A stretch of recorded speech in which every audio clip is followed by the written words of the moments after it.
Pecado y remisión. Pregunta. En 1 Corintios 15:22 está escrito: Pues del mismo modo que en Adán mueren todos, así también todos revivirán en Cristo. ¿Cuál es el significado de estas palabras? Respuesta. Has de saber que en el ser humano hay dos naturalezas, la material y la espiritual.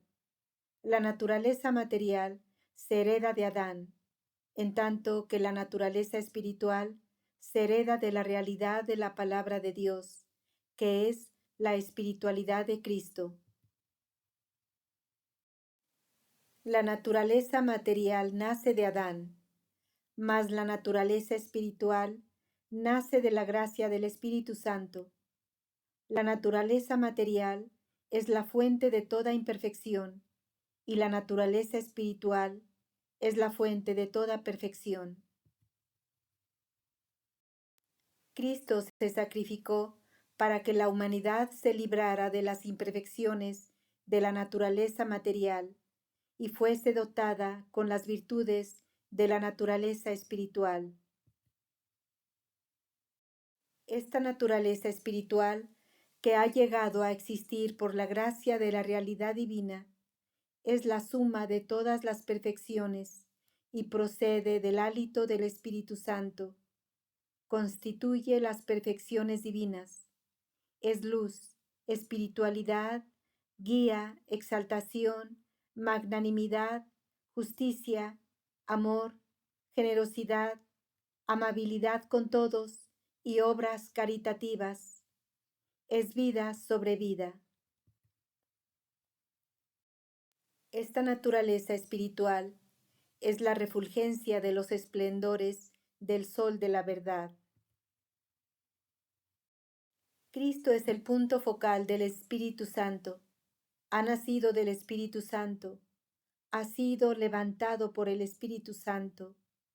Desciende del Espíritu Santo.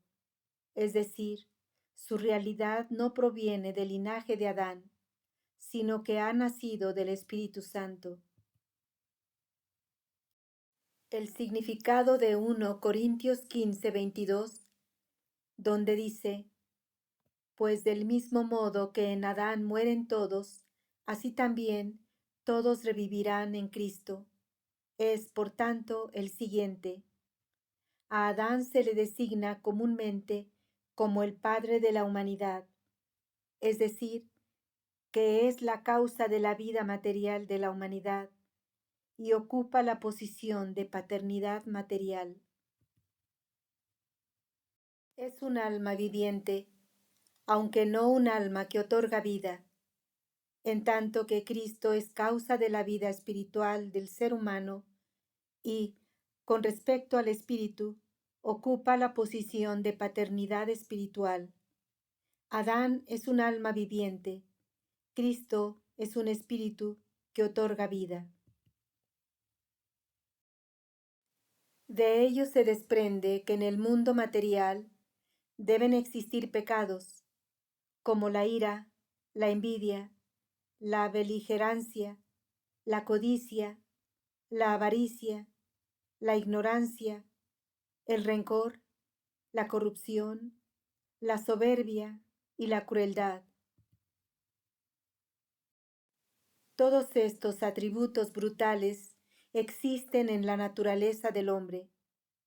Una persona privada de educación espiritual es como un animal, como aquellos habitantes de África cuyas acciones, costumbres y moralidad son puramente instintivas y que actúan según los dictados de la naturaleza, hasta el punto de hacerse pedazos y comerse unos a otros. Por tanto, se hace evidente que el mundo material del ser humano es un mundo de pecado, y en este plano el hombre no se distingue del animal. Todo pecado responde a los dictados de la naturaleza. Estos dictados de la naturaleza que se cuentan entre los sellos distintivos de la existencia corpórea, no son pecados respecto al animal, pero sí lo son respecto al ser humano.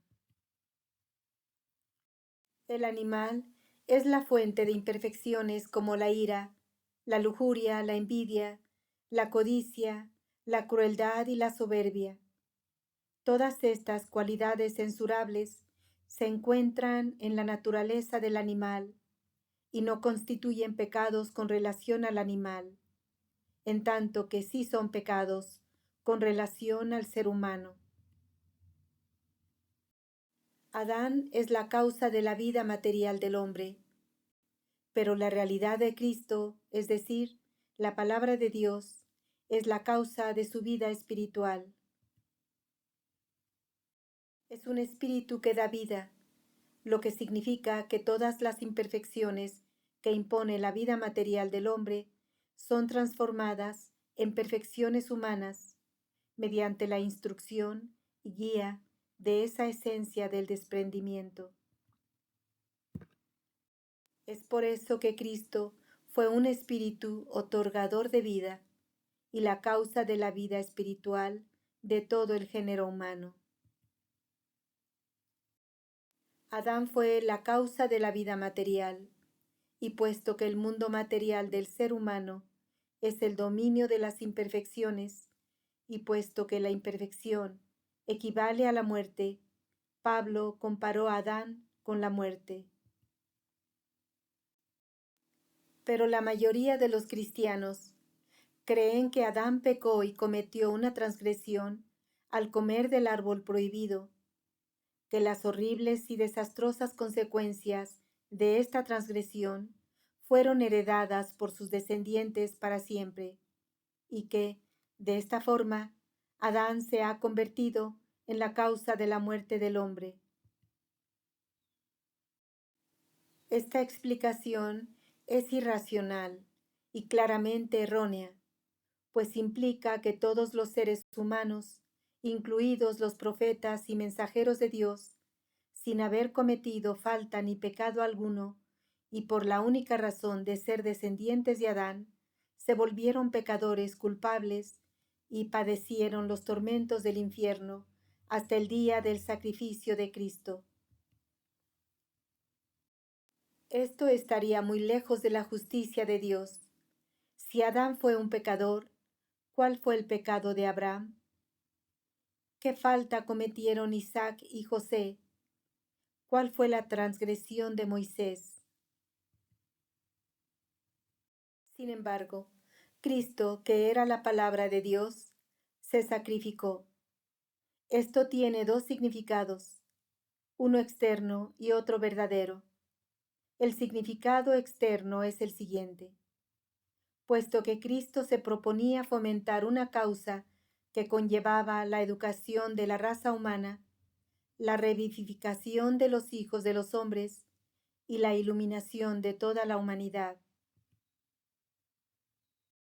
Y puesto que el promover tan grande causa, una causa que suscitaría la hostilidad de todos los pueblos de la tierra y habría de resistir la oposición de toda nación y gobierno, iba a ocasionar el derramamiento de su sangre y a llevar a su crucifixión y muerte. Por todo ello, en el momento de revelar su misión, ofrendó su vida, aceptó gustoso la cruz como su trono, consideró cada herida un bálsamo y todo veneno dulcísima miel, y se dispuso a instruir y guiar a las gentes.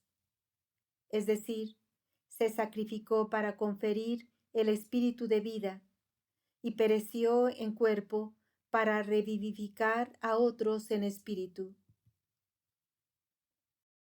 Ahora bien, el segundo significado del sacrificio es este. Cristo fue como una semilla, y esta semilla sacrificó su forma a fin de que el árbol creciera y se desarrollara. Si bien la forma de la semilla fue destruida, su realidad se puso de manifiesto en la forma externa del árbol, con consumada majestad y belleza. La posición de Cristo era la de absoluta perfección. Esas divinas perfecciones brillaron como el sol sobre todos los creyentes, y las efusiones de esa luz se pusieron de manifiesto y resplandecieron en sus realidades. Por eso Él dice, soy el pan que baja del cielo, para que quien lo coma no muera. Es decir, quien quiera que participe de este alimento divino, obtendrá vida eterna. Así, todo el que participó de esta gracia y obtuvo una porción de estas perfecciones, halló vida eterna, y todo el que buscó iluminación de su antigua gracia, se libró de la oscuridad del error y fue iluminado por la luz de la guía. La forma de la semilla se sacrificó en aras del árbol, pero sus perfecciones se revelaron y se pusieron de manifiesto en virtud de este sacrificio. El árbol, sus ramas, sus hojas y sus flores estaban latentes y ocultas dentro de la semilla, pero cuando se sacrificó la forma de la semilla, sus perfecciones se manifestaron plenamente en las hojas, las flores y los frutos.